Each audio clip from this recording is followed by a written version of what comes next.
Hey everyone, welcome back to another episode of Stripped by Sia, your podcast for strippers, sex workers, and all the fancy naked people in between. I am your host, Sia on camera. That's me. You can find me online. I am a cam model. I'm an adult content creator. I'm on all your fun favorite platforms that you can find on the internet. I'm also, I want to say at this point, an ex-spicy dancer. So I'm not really doing any much like exotic dance anymore. But maybe I will. Like, they just opened another club here. I'm still in the roster. So if you do see me, my name is Kimchi and you can find me in Vancouver, Canada, dancing on some stage. And I started off as a sex worker, as a sugar baby over a decade ago. And I started this podcast back in 2019 to talk about the different nuances, the different stories, the lived experiences that myself and my other folks and friends in the community that we go through in terms of the work that it is we do, because our work is very varied. And I do the show because I would really like to, do my part in trying to destigmatize the adult industry. As you might know, it is a highly stigmatized industry and very, very misunderstood, with lots of assumptions made about, what it is we do and how we make our money and do we pay taxes and all these, for me, mundane questions, but they're typical questions that people wonder about. So I'm here to set the record straight and also to humanize sex workers as well. So I do this by bringing on my friends and like people in the industry, experts from every corner of the industry that you can think about. So not just cam models like myself or digital content creators or porn stars. We also talk with producers. We talk with, big companies and adult tech. We talk with charities and organizations that help benefit sex workers and advocate for sex workers' rights. So you just get a vast everything. So you get you as a listener would have a very transparent approach in terms of understanding the work it is we do. So every episode is different. I'm very excited to talk about an episode today about the topic of, making the decision to become face out. And if you don't know what that term means, face in, face out, we are going to go over what that means. But I'm excited to dive into this topic because we actually haven't talked about this in the whole series, actually. This is the first time we'll be chatting about it. So it's a pretty big deal. So we have a wonderful guest that's joining us today. If you haven't checked the title of the episode, you'll be very excited. I hope you were excited, or you might be skeptical. I'll be honest. We have Isabelle Fox joining us today. And if you are not familiar with her and her work, her YouTube channel, or Escort Academy. So again, we have an hour. A big topic, as I mentioned, the decision to become face out. So, having your face out in the open. For various reasons, this can be done. And we're going to be talking about this topic in detail. It is a big one for sure. And as I mentioned, our esteemed guest joining us today is Isabelle Fox, who I mentioned earlier, full service sex worker, also helps tons of escorts from around the world with her YouTube channel and her Escort Academy, and based in Australia. It's like almost completely different time zones over here. So I really appreciate you taking the time this morning, Isabelle, and please welcome to the show. Thanks, Sia. Yeah, pleasure to be here and speaking with you again. And we're both early birds, like we said, so I was awake. Here I am. And you actually pushed the time forward a little bit too. And I was like, oh my gosh, I didn't realize how early it was for you. So thank you. That's okay. No problem. We're very excited to chat with you today. Of course, we're talking about, face in, face out, all that stuff. But, I briefly gave you an introduction of what I think I might know about you. I always like to give my guests the opportunity to speak for themselves, give themselves their own introduction as well. So I'm going to flip the mic back to you and feel free to describe yourself in your own words and terms. Yeah, sure. So I'm not a full service sex worker anymore in that I don't see clients physically. I did from the age of 18 to 24. And then I was working one-on-one with escorts. We'll kind of get into this with my story. I ended up in a corporate business and now I'm running Escort Academy. So I see myself as, a business person and a mentor to my mentees and try to be an educator online. So that's kind of how I identify. I've actually never even thought about what my titles would be, but as you were saying it, I thought, I should put some thought into that. And that's probably, if I was introducing myself, when I introduce myself to people outside the industry, I tell them that I'm a business coach for escorts. So that's how I kind of identify. I love that. I love that so much. And that's really awesome. Do you actually say like I am a business coach for escorts, like just to civilians even? Like that's really I do now, and it's very new. I mean, I don't yeah. want to jump the gun, but with the decision to Mhm. go face out, I made the decision to go all in, all in. Wow. And so now when I meet people, like I had my hair done by a new hairdresser the other day. What do? Business coach for escorts. Sometimes I say adult industry workers because actually a lot of people don't really know what an escort is. Like when I came Mhm. out to my mum and I told her I'm an escort, she was like, "What's an escort?" It was such a sweet little response. My mum's like very like apple pie. But Oh. yeah, so I usually say adult industry workers, but sometimes I say escorts and then have to like elaborate. But yeah, I now do Mm. just say that verbatim. Wow, I'm gonna have so many more questions for you when we get there. And sorry to not jump the Gosh. gun and go out No, of no. order. Yeah, totally, totally. Just I pull me mean, up anytime. I'll like reel it back.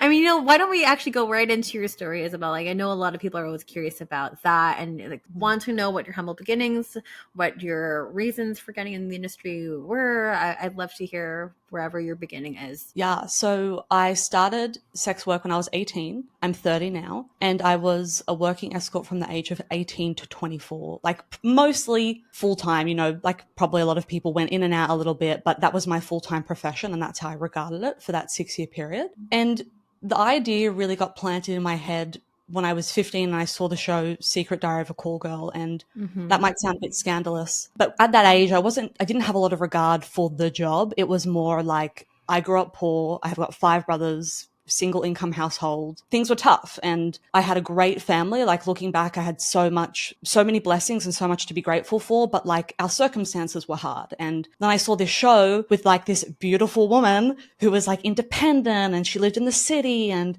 she was financially established and, she could rely on herself and she just had basically everything at the time that I felt like I wanted that I didn't have. And so it got planted in my mind. And then when I turned 18, I eventually decided to give it a go. Mm. But what I saw on that show was totally not what happened to me. Like I, Yes. yeah, like I got into it thinking I'll get into this, make a lot of money, I'll buy a house in 12 months, I'll set up another business, and that was the plan, right? Mm-hmm. um, 12 months in and that isn't what happened. And then it kind of took 3 years. And at about the age of 21, I realized I didn't really have anything financially to show. And my experience, like with sex work, was positive, but as a business person was really hard. Like the income was very inconsistent. I struggled Mm-hmm. to get the kind of clients that I wanted to get. I had a lot of health issues. And what really ended up happening was I went through a year of like pretty challenging health issues where I was like in and out of the job. And I got to a point where I was like, I didn't genuinely know if I was going to be able to keep doing the job. And I didn't have anything to show for my time financially. And it was really scary. It was really Mm-hmm. like, I don't know what else to do. Like, of course I could have gone into any job, but I didn't like want to. And Mm-hmm. it wasn't very financially appealing. And I didn't feel like I had any skills. And I didn't want to leave the industry with nothing, like knowing what was possible that thought I was seeing other people doing, but I just couldn't like do. So at 21, I fortuitously met a male business mentor. Like it just kind of happened. And he worked with me and just taught me how to approach it like a business. And that was, Sia, like the mindset that I always had from the beginning was I always saw the industry as a credible professional industry. And I felt that I was providing a valuable service to my clients. And I felt really good Mm-hmm. about that. But I didn't have like the business skills to like be successful in the way that I wanted to be to get out of it what I wanted. And that's really what he did for me. I was trying, like I didn't go to uni or anything, but I was a big believer in self-education. So I was like reading the books and trying to find the material and it just wasn't like working. And then fortuitously I met him. He wasn't in the industry, but he just like taught me some basic business stuff. And within 12 months, I was earning $2,000 an hour. Everything had changed and it was, yeah, like night and day. And what happened next was because I'd been in the industry for, by that point, 4 years, I had a lot of friends. And because I really had insulated myself in the industry by that point. That was my life. And my friends saw what I was doing and asked me to help them. So I did. I started working one-on-one with people and I was really passionate about it, like really passionate. And what I actually wanted to do was start my own brothel because I wanted to do it on a bigger scale. Mm-hmm. So I spent 12 months in Sydney trying to do that. and wasn't successful. And turned out that starting a brothel was not easy. There was basically two options. Either like you start one from scratch and you have to go through the permit and the licensing process. And I was trying to do that. I was working with an industry advocate / like permit kind of specialist. And she basically taught me that the process is you apply and you get rejected over and over and over again because they don't really want to give them until eventually maybe you get it. And then along the way, you have to make commitments to leases. You have to spend money on the application process, on lawyers. So that wasn't very appealing. Or you could buy a brothel, which costs like millions of dollars and no bank is going to loan you money to buy a brothel. Right.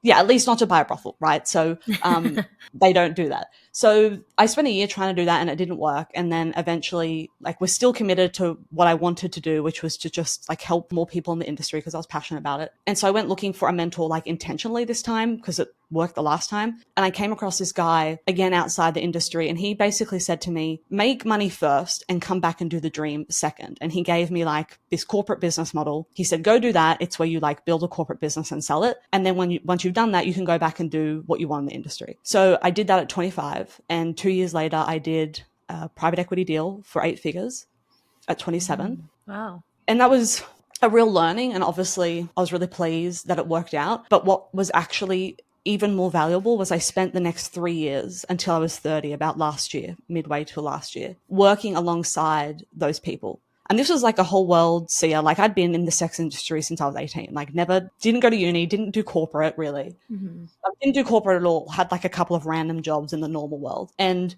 I just could not believe what I learned in that 3 year period working alongside these people. Like the first time I learned how to use an Excel spreadsheet was like mind blowing. It was like, what is this piece of magic? Like, this is amazing. And yeah, so, and aside from just learning a lot, what also blew my mind was just seeing the access that these like civilian industries had to resources and support and information. And it was all applicable to our industry. Like we were working with businesses because what private equity does is they typically like buy businesses and grow them. So we were working with businesses to grow them. They're in the business of growing businesses. And all of these businesses had all the same challenges that I had as an escort, that my students had when they were escorting. It was all applicable. It just like hadn't been packaged, at least that I had experienced. I'm not saying it isn't out there. I just had not come across it by that point. And so last year I decided that it was time to move on from that. And I started Escort Academy with really just the concept of sharing what I had learned up until that point with other private escorts. And that's what I'm doing now. Yay. Wow. What an incredible story. Wow. So many different chapters there for sure. I mean, when you were first starting as an escort, and actually, you know what, maybe we'll back it up a little bit too. What is the in terms of legality and like landscape in Australia for those who might not know, because there are a lot of North American listeners, but actually I do have a big chunk of Australian listeners too. But Cool. maybe quickly, if you want to kind of talk about, you know, what the legality issue is and how sex work is treated in Australia? Yeah, really good question. And thanks for raising it because I wouldn't have thought to elaborate. Every state is different. And, you know, the laws are changing, not regularly, but they do change. So, you know, I'll give my understanding, but people need to check it out because it changes and I can't like speak to it to heart. But in Sydney, it's completely decriminalized. In Melbourne, I think it was recently decriminalized. And then in other states in Australia, there's varying degrees of there's typically a version of sex work that is legal in most places. And so it just depends on complying with a range of laws. Like in some places, it's allowed, but only in a specific location. In other places, it's allowed, but there are certain parameters that can't be happening. But these things are also changing as well. Like at one point in Queensland, which is one of the states of Australia, you could be an escort working by yourself, but you weren't allowed to be in the room with another escort. That was illegal. And I think that's, yeah, and I don't really know why. I'm sure there's some reasoning behind it that's to do with sex trafficking and protection and stuff, because that's my understanding of how this stuff usually comes about, at least on paper. So yeah, it varies everywhere, but Sydney specifically is completely decriminalized. Even street work is decriminalized. It's just that there's some sanctions. Yeah, there's just some sanctions around. It can't be done like near schools and churches and that sort of thing. Does that Well, better answer the than most question? places. Oh, that's more than answered the question. Thank you. I didn't want to. I wanted to acknowledge it, but also not to spend too much time on it because I don't want to detract from your story as well. But I mean, you've gone through all these different hoops, all these different chapters within your sex work career, and now you're giving back to the community. With your Escort Academy too, but also recently as well, becoming or making the decision, making the conscious decision and intentional decision to actually become face out, that being a new thing for you recently, Yeah. which is scary, exciting, all the emotions. Yeah. I feel like we should start talking about that, but also maybe we'll start at the top in terms of like describing to our listeners what is the difference between face in and face out, and we'll kind of trickle down from there, Yeah. start this big topic. It was a big topic. And actually, when I came on this morning, I realized it's been less than 6 weeks since my first face out ever video went live. So it's actually so new, but like Mm-hmm. you get on with your life and obviously we touch on this. It felt like it's been like that for longer than it has, but I have to sometimes remind myself that this is really new and I'm still getting used to it. Sure, of course. Take some adjusting. I'm sure. Well, right? Yeah. Of How course. long have you Of been course. face out for? For pretty much ever, actually. Which Oh, is really crazy. And like with we spoke about this off air, but with some of mm, my like legal name being attached to things, like that being yeah. a whole thing. So it was also like baby sex worker mistakes when I first Mm, started, but now it's kind of looped into my branding. So it's like a big freaking mess, but now I own it. So it's like I mean, and we'll talk about, when you are face out, what comes with that, what potential yeah. consequences come with that, Yeah. and the whole shebang. But I mean, this is a new experience for you. How did Mm, you get to that experience? And also, sorry, we should define face in, face out. I think it's sure. obvious to many people, but for those who are new here, maybe they don't know what it is. We can start off there. Okay. Well, I mean, subject to perspective, right? But I'd say in simplistic terms, if you're face out, your whole face is exposed. Although you may still be, Mm-hmm. usually my experience is that people are still trading under an alias, like me. Like Isabelle Fox is not my Mm-hmm. legal name, but obviously this is my face Mm-hmm. and it's everywhere. As opposed to face in, where all of or part of your face is concealed. So when I was a sex worker, like actively, my face was always partially concealed, but like pretty light. Like if you knew who I was, you would have known who I was from the photos. But there was Mm-hmm. just that level of anonymity that gave me like certain comfort, which I'll speak to. And for that, I had like a half face blur, usually like a blur that covered this, or maybe even this, Sia, sometimes, like just the eyes. And Yeah. I think I even had a photo at one stage that was like showed the eyes. So across all my pictures, you could have seen my whole face, just it was disjointed. And Mm. there will be, in my experience, I work every day with escorts who have a level of coverage on their online profile, but then they may Mm-hmm. actually be more open about sending face out photos to their clients. So it's a really broad, Mm. varied, very individualized topic. And my advice to people is always you do what is 100% comfortable to you, and Right. everything else like needs to work around that because your comfort is like the utmost importance of the utmost importance. Yeah, yeah, for sure. I mean, even speaking with myself when I first started sugar babing a long time ago, I didn't have any face out pictures until I started sending them privately Mm, to the clients I would be speaking with on the platform that I was on before, but never like in any kind of advertising sense. Like I yeah, wasn't really out there. It was all still like kind of behind the paywall or behind the messaging, behind yeah, some privateness. mm, And then kind of went out from there. So, I mean, there are different kind of ways that people like. There's no right or wrong in terms of like mm, how you're being face in, because I see most of the people, most of my friends will blur the eyes and like leave yeah, the mouth. Sometimes it's just mostly the eyes, yeah. but it just depends on whatever you are comfortable with. And I wanted you to kind of touch on that topic in terms of like what is that comfort, why there's certain places that we blur and other parts that we don't. It might sound like really novel and juvenile, but I just want to hear from your perspective, why we cover some areas and why we don't. Well, when I was working, I wanted a level of discretion. And I guess I probably didn't think about it consciously like this, but if I had to boil it down to its core, I guess I wanted a level of deniability. And I wanted to be able to walk down the street and not feel like somebody, like, because if you put a blur over the eyes, right? And if you don't know the person, I don't think if you saw me on the street back when I was working and you'd seen that photo that you would know that it's me. So I had Mm-hmm. the anonymity to go about in everyday life. And that's another part of like face in, face out is how open are you about what you do? Because I know plenty of face out escorts who, because, you know, it's not like everybody's on escort sites every day. So you can be face out Yeah. and still be very private about the job. And I find that most face out escorts I have worked with operate that way. Like it's face out Mm-hmm. for business purposes and in sex work communities, but then in their normal lives, often they have a different profession that they go by and they still have a Mm-hmm. level of concern about people finding out what they do because of the stigma attached.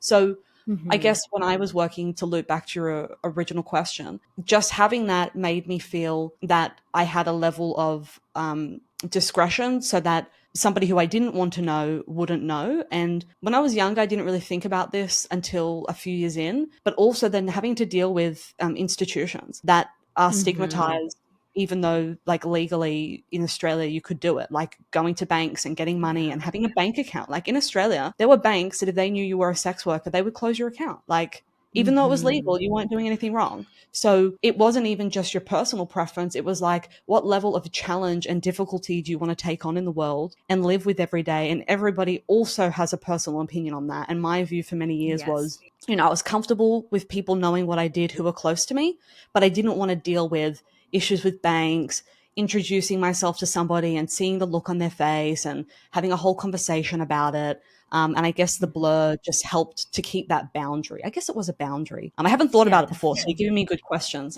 But yeah, I For think for sure. me, that's what it was, you know, in this moment, just thinking about it off the top of my head. Totally. And actually, you kind of hit the nail on the head about something too that I just thought of it now. That one of the ex users mentioned too. But you were mentioning about institutions, and with all of facial recognition software and border detainment, and them using AI to, I don't know how it's happening, but it's happening a lot here, at least in North America, where a lot of folks, even though you are face in, are getting questioned at the border, are getting detained at the border too. I'm not sure if you have anything to also add to that as well. Or I don't know if I don't even know if that relates to more and more people coming face out now because there is no protection anymore. I just don't know, but I think it's worth mentioning. Yeah, that's a good one. And my decision in going face out, one of the things that had me hesitating more, like as well as the other things which we'll get into, was my brother lives in New York and we're very close. I was just there in December, January. And the truth is, I don't know what's going to happen. I don't know next time. And I don't even know how to find out. Like, how do you find out? And I'm guessing there is no way. You spend your money on a ticket, you rock up at the border, and I've heard varying things online with not a lot of clarity because I don't think there is any clarity. But you're right. It seems to be that there is obviously this facial recognition. It's getting more developed, and I don't know what the decision making parameters are. So that's going to have to be part of, like, for me, I had to really carefully consider that and decide whether I was willing to make that sacrifice because it's a No, part of the future yeah, at the moment. totally. And like,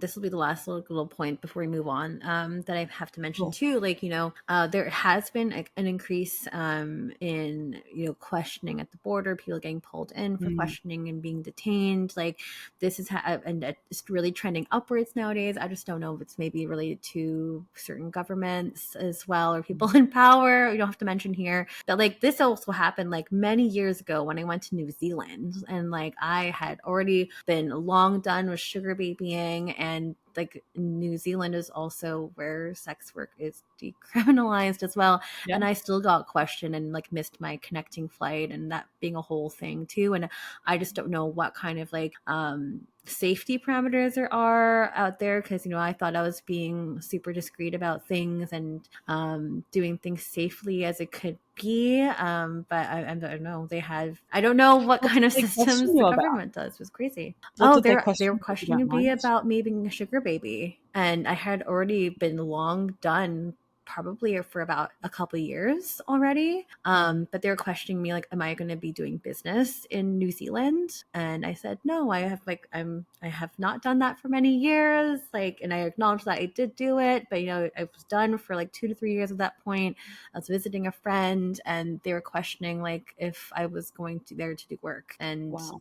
I said no, but it was a challenging situation to be in for sure. I was there It for would have like been 4 hours. super stressful. Like, Very that's stressful. I missed my flight. Like I couldn't get a hold of my friend too, and like it just everything just looked bad. But those are yeah. real things that could happen to you. Even if you're being super discreet and you are blurring your face and doing all the things.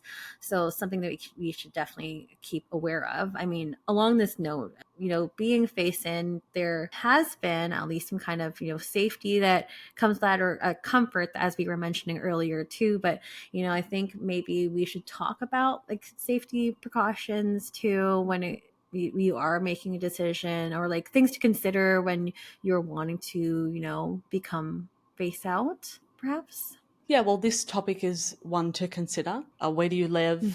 What's your travel? Like, I actually don't travel a huge amount, and I only go to America to see my brother. So, and I don't know if it's happening in many other places. Obviously, you've just mentioned New Zealand, which blows my mind. But I thought that America was really the biggest concern because it appears to be quite conservative and the laws are such. Yeah, so I guess that's the first one, is to consider the legal ramifications based on where you are, and also what you're advertising, because a lot of escorts in America are companions. That is what they advertise. That is what they do. And so they're not breaking any laws as a companion, but they have to determine based on whatever judgment there is. And I don't even know how to do that. So yeah, I think it guess would Yeah. just be like immersing yourself in the industry and finding people who have had the experience and have chosen to speak out about it, which would be hard to do as well, because you'd probably have fear Yeah, around it. I guess it'd for just be sure. about doing your due diligence in that regard, like legally. That's probably what I'd say on the legal side. What do you think? No, I think it's definitely like it would really depending on where you live.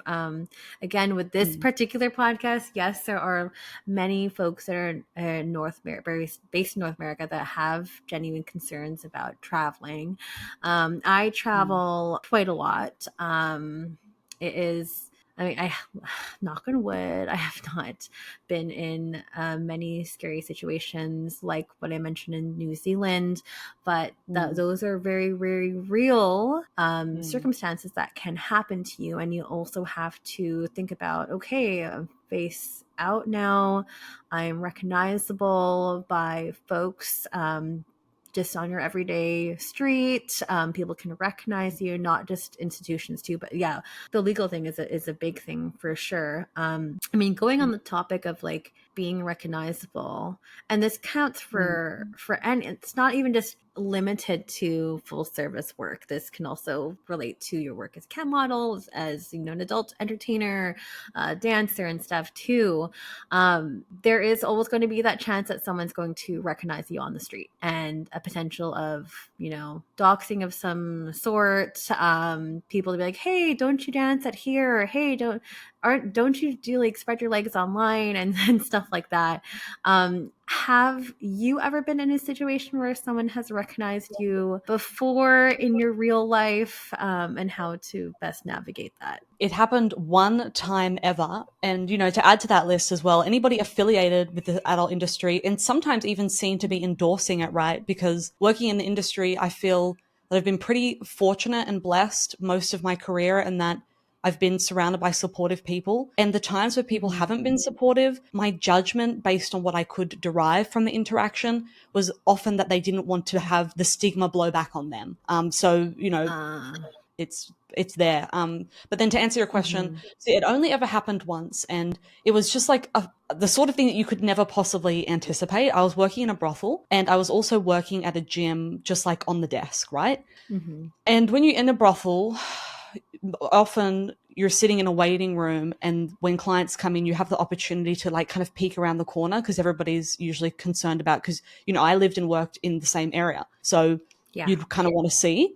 And I was working at like another business in the fitness world in the same area. So you would actually take quite a lot of care. But at this particular brothel I was in, they had some nights where there was like an open floor and everybody was mingling and stuff. It was actually a really fun environment, but the downside was the discretion wasn't there, right? Right. And one day I was at somebody's house randomly and there was a person there who I'd never met before for about 30 seconds. And then the next day, rumors started up in my gym that I worked in a brothel because that person recognized me. I didn't know him. He hadn't been a client. And the rumors went away, but that's the only time that I am aware of. Obviously, there could be stuff that I don't know about. And Right. basically, it got rumored about. I said to one person, no, that wasn't me. And that was it. So I've been fortunate that that's been my only experience thus far. Wow. How do you mitigate a situation like that? Especially with rumors can spread like wildfire and like Yeah. that being a very uncomfortable thing to go through, especially at your line of work. Yeah, Ugh, it was.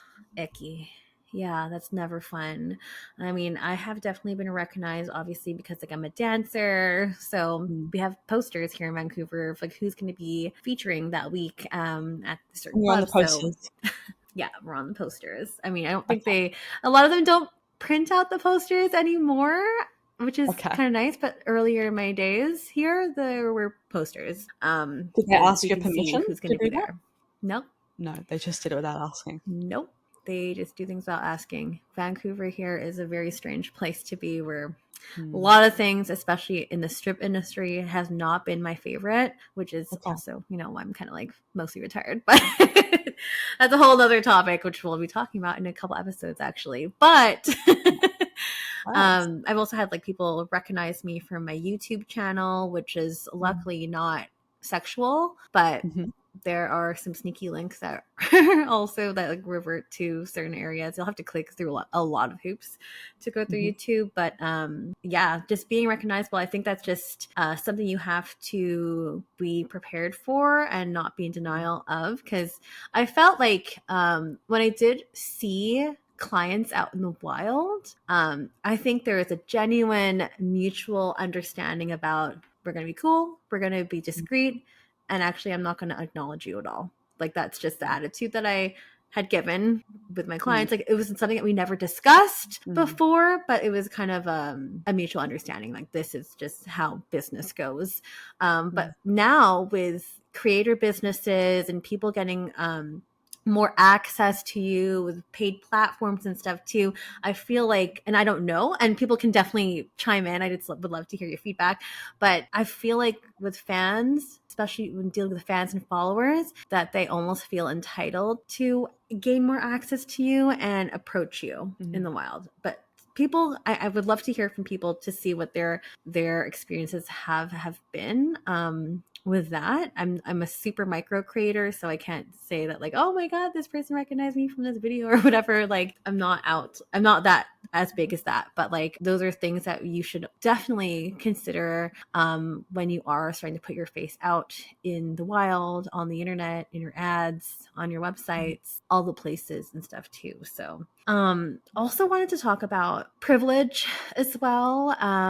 Having an intentional decision to go face out too. So I'm not sure if you want to start this one off as well, or if you wanted me to kind of do the lead in terms of like what I determine what I define privilege to be in this context. Yeah, I'd appreciate it if you do, if that's okay, please. For sure. Yeah, absolutely. So, privilege, I think there is a certain degree of privilege when it comes to determining if you want to be face in or face out. We have briefly mentioned this on the show in certain episodes too, in terms of like there are many different circumstances and reasons why people get into sex work.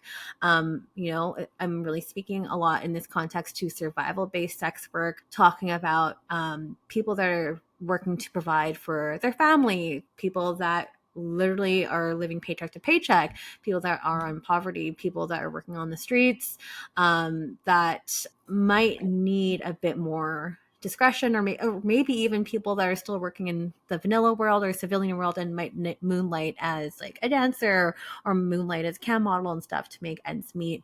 So I feel there are different degrees of privilege here, because some people are not afforded the chance to be completely out in this industry because of how highly stigmatized this work is, they can potentially lose access to their kids, visiting rights. Their family can be super toxic. Like there are such a plethora of reasons why people cannot afford to have their face out. So when I'm talking about privilege, I'm talking about the intention and the choice to come out in this context. Like for a person like myself, I acknowledge that I am in a privileged space, that I am able to have my face out and be open and speak to all the work that it is that I do. But I also want to know that, like, a lot of people are not able to be in that position at all. But I want to talk to you, Isabelle, in terms of like what privilege means to you. And like, again, like after operating so many years when you were doing full service and then now being face out, so fresh, so new, I'd love to kind of you're like, I'd love to know, like, what kind of made you get to that decision, and also acknowledging your own privilege in this kind of aspect too, and why you're really jumping both feet in. Yeah. Well, I'll acknowledge the privilege first, and then I'll explain like how it happened and why. Yeah, you're right. Like everybody has vastly different circumstances, and Mm-hmm. when I speak one-on-one with mentees about this, that's what we have to talk about first. Like, Yes. because I find as well that sometimes people can feel pressure that can come from various places to be face out, and that not being face out says something about them or their beliefs. And I think that's an unfair pressure to put on yourself, because everybody's situation is so different. I've worked with single mums, and yeah, what you said, they're going to lose access to their kids if they tell Mm-hmm. people. And people come from a religious background, they've got a religious community, and there's going to be serious consequences for them. Families who won't Mm-hmm. accept it. I've known people to get cut off from their families. I had a mentee Yeah. recently who told her parents, and thinking they'd be super supportive, and her dad was very not supportive, and it was an extremely traumatizing situation. So everybody's Mm-hmm. situation is so different, and I think we have to have a lot. I try to have a lot of empathy and compassion when we're speaking on this issue. Mm-hmm. But for myself, to acknowledge my privilege, firstly, I'm in Australia, in a place where it, like in Sydney, completely decriminalized. So massive upside there. And so much work has been done by adult industry workers over the years to make that happen. And I've Mm-hmm. benefited from that just by being born in this country at this time. Like that's just pure luck. So that's that. Yeah. Secondly, and very uniquely, my parents are extremely supportive. Like my 5 brothers know what I do. Both of my parents know what I do. My dad was the first person to ever know. And they Wow. are just totally normal people, even though some people might assume that they must be totally weird, but they're not. They're just normal. Like my mum likes to knit. My dad likes to watch UFC. Just normal people who have the opinion that this is just a profession. And as long as their Mm-hmm. daughter is like safe and making decisions from a good place for themselves, that there's no problem with that. So that's massive, Mm-hmm. like I can't even begin to describe the ups, like the benefit that I had coming from that situation. And I've always tell like my friends when I was working that, most of them didn't have that.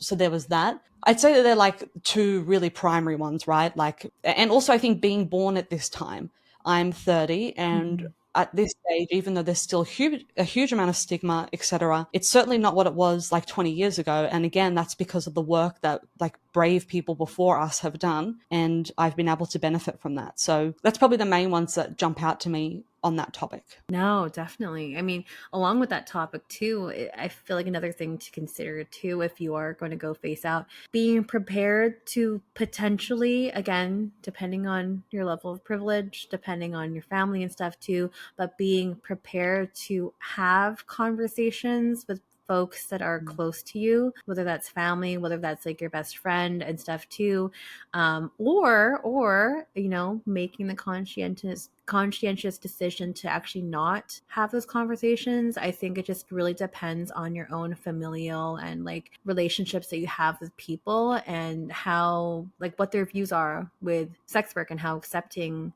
they may be. Like Isabelle, I'm so pleased to hear that your family is so supportive and you have that safety blanket with you. That is amazing. I love to hear when families are like that. And there are definitely families that are very accepting, but there's also families that are not. And like for myself, like I was born and raised in Canada, but I also come from Asian parents that are kind of strict, and are really like old school. And I haven't had any real like formal sit down conversation with my parents. I have had brief conversations with like my sister and like a weird drunken conversation like with my dad, but like not really acknowledging the thing because I know it makes him uncomfortable. But I think it really also just depends on your personal like, circumstances, because sometimes you know, being face out but also being open about what you do, sometimes that can actually damage your relationships with people. And for myself in my career, I don't believe I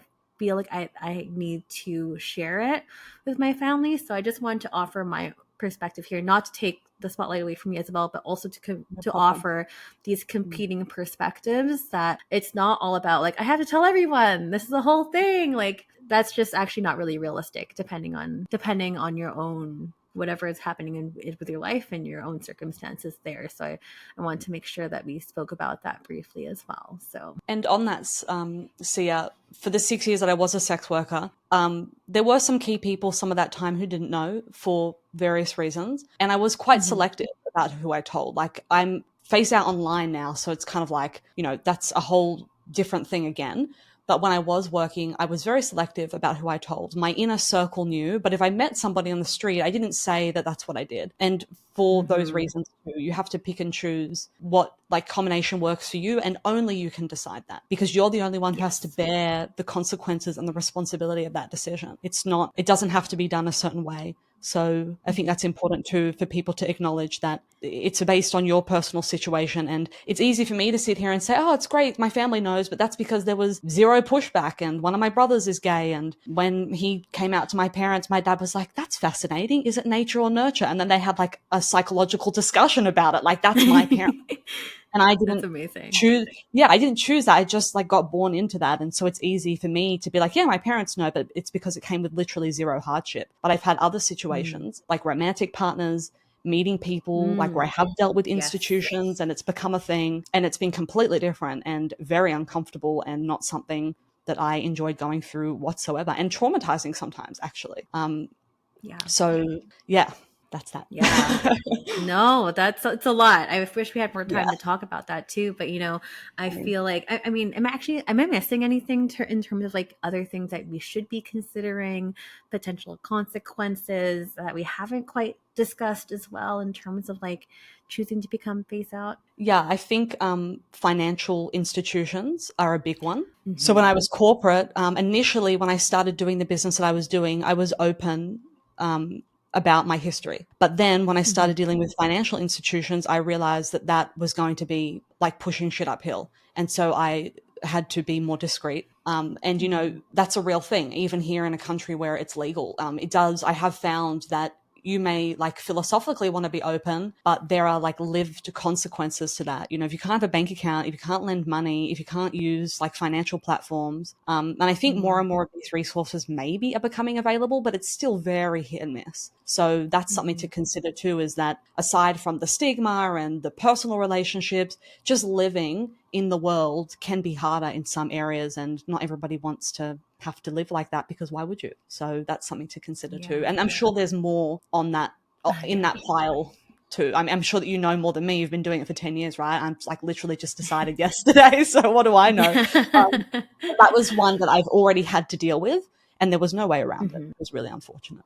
Yeah, that is a really tricky one for sure, and that is a reality that we have to go through as sex workers. And I feel like every person needs to know this before even getting into the work, whether you're going to be face in or face out. But it's even more prevalent that you have to be more careful when you are face out. So there is so many things to consider. I'm sure we probably missed a few things too, but I'm Well, hoping that there you is know. one more, if that's okay, that I Oh, sure, mentioned. of course, Because I just absolutely, please. remembered, cool. I just remembered a real experience that I had. At one point during my like full service work, I decided to like be all legit, and I put on my tax return that I'm an escort. And then I Oh my couldn't get a property. gosh. I was trying to get a lease.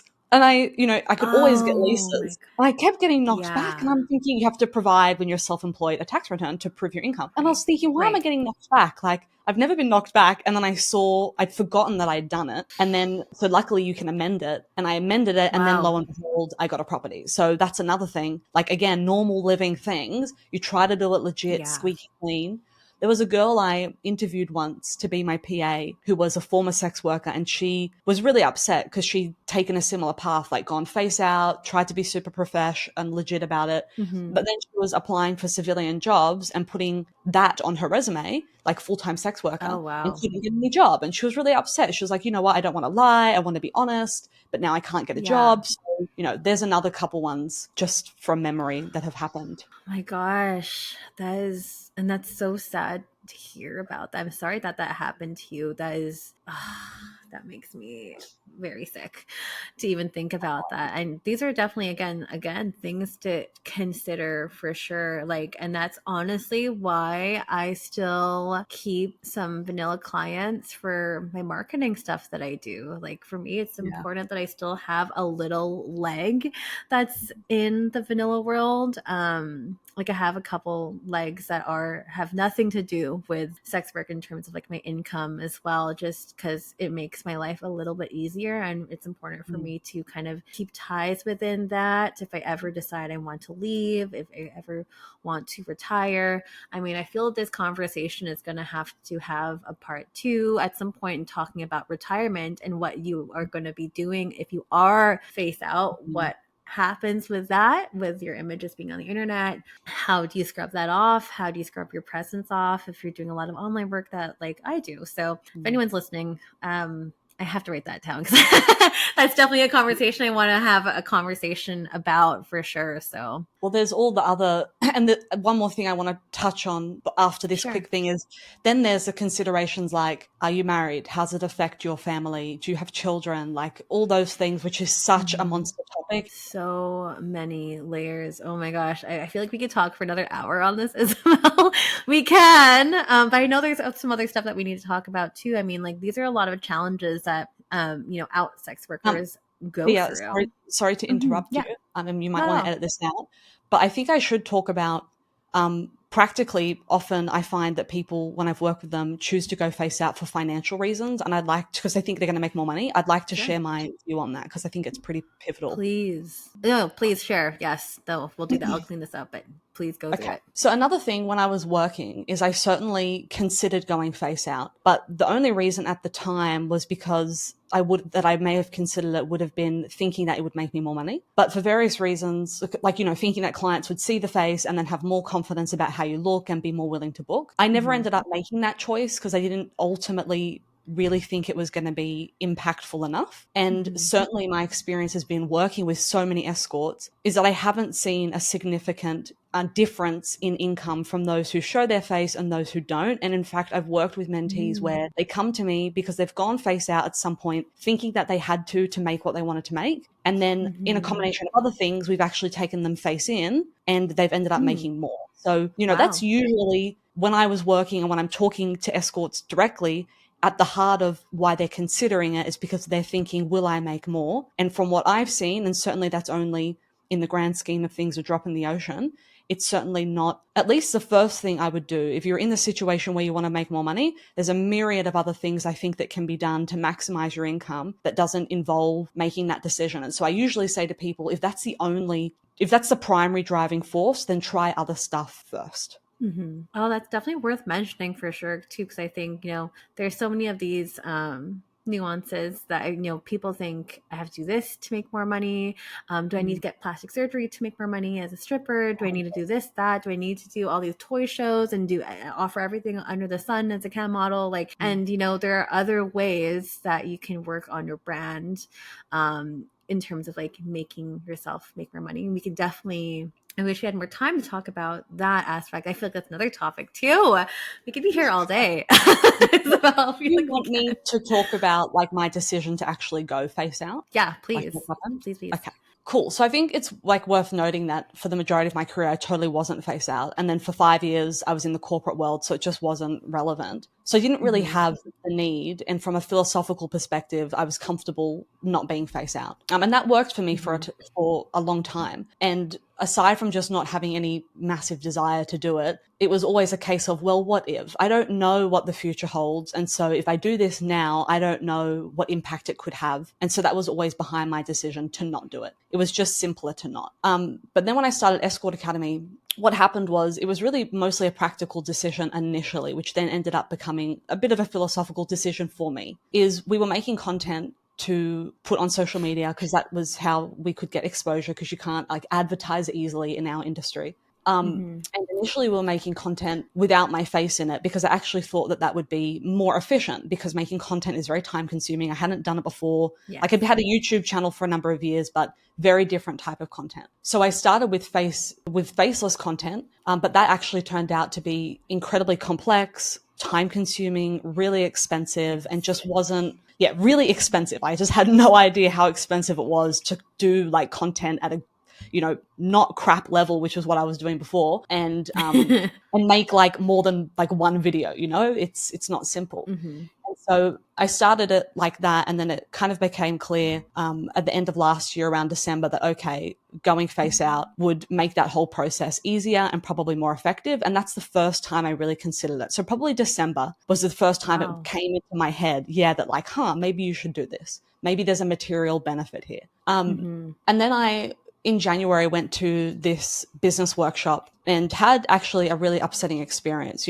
Most of the time I find that people that I'm surrounded with are overall really positive, and very accepting. But I had an experience where that wasn't the case, where I was at a business conference and there was like clear stigmatization and like exclusion. And so I came back from that and I had been thinking about going face out, but then I had that experience like right as that happened. And that was, challenging to wrap my head around. And I was trying to decide, should I do this, should I not? And I called my dad, as I often do with like big decisions like these. And his style is like, let's just get to the heart of it. Like, what's holding you back and what's like the sacrifice and the fear behind this? Because that's really, for me, what it was. It was the fear.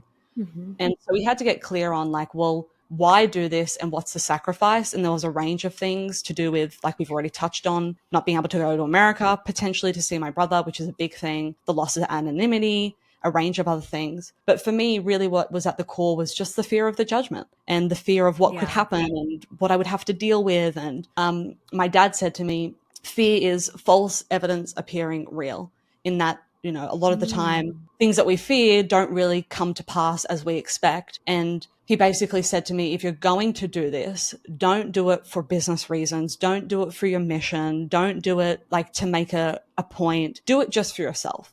And he was like, do you believe in what you're doing? And I'm like, yeah, of course I do. And do you think that the sex industry is like, there's nothing wrong with it? I was like, of course not. And he was like, well, if you're going to do this, do it like purely to prove to yourself that you can do it, and for yourself, not for any other reason. And so that was the decision that was what drove the decision really at the core, along with the other range of things about timing and benefit and where I live. And so the next day I recorded my first piece of face content, and it went up just a few weeks ago, less than 6 weeks ago. In terms of what's happened since, honestly, my day-to-day life hasn't changed at all, like no different.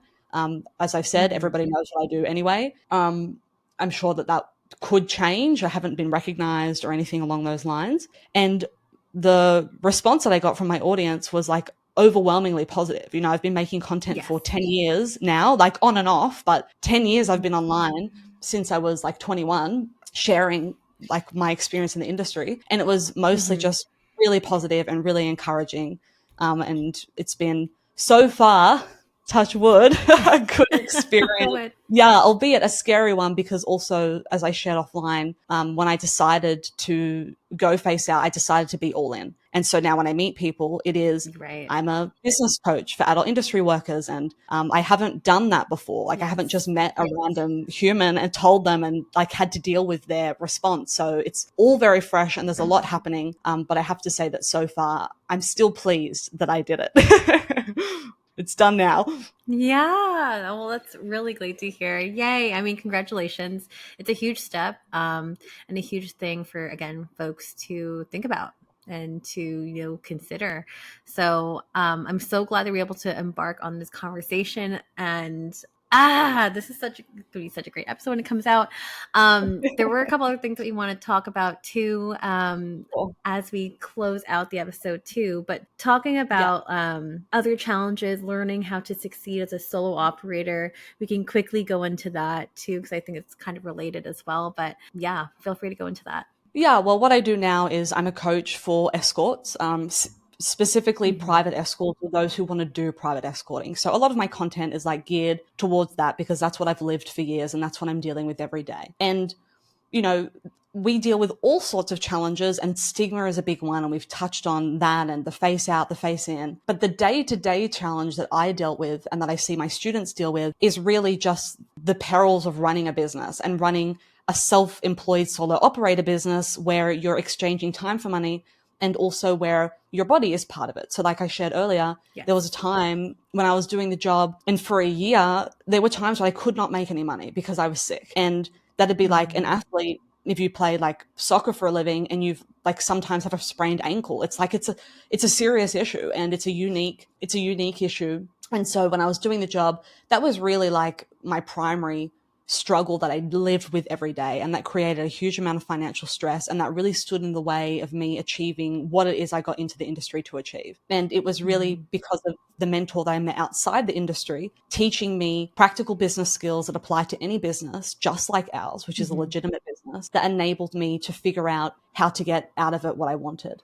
And that kind of rolls into what I'm doing now, which is Escort Academy. And that's basically what we're most focused on there. Right. Yes. And we will be plugging all the things at the very, very end of the episode too. And, you know, I have taken a peek at your YouTube. I have taken a peek at some of like the clips and stuff too.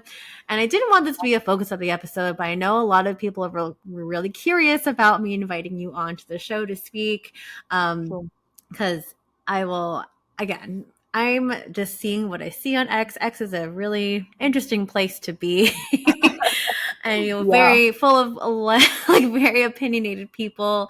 And, you know, there's going to be things that people don't agree with. Like, you know, I'm not sure if you're aware, but, you know, some people don't always agree with your advice that you give to baby sex workers. Some people might have thought that you were a parody account for a long time before you got face out. And, you know, wrong, I think which is definitely wrong. It's completely false. You know, and, you know, perhaps some of the clips might be a little bit clickbaity, but I would love for you to kind of address this as well, and talk about that, because, you know, for me, you know, I see some things on the internet. I don't always agree with them. I haven't always agreed with some of the stuff that you've been telling people, and that's totally fine. I think for myself, I feel like whenever any kind of advice is being given out in the world, we should always take everything with a grain of salt. And especially if you are like a baby sex worker, it's good to get information from multiple resources and not just put all your eggs in one basket and just only listen to one person. Like, for instance, you don't have to listen to me as a baby sex worker.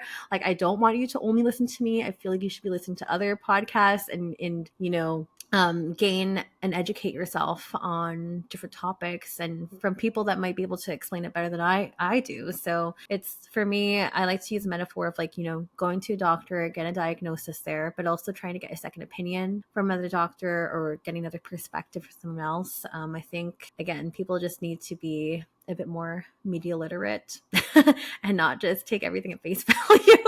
But I would love to give yourself the opportunity to address this too, because I know people are like, what kind of person you're bringing onto the show? And I feel like everyone deserves to speak for themselves. So what do you have to say as well?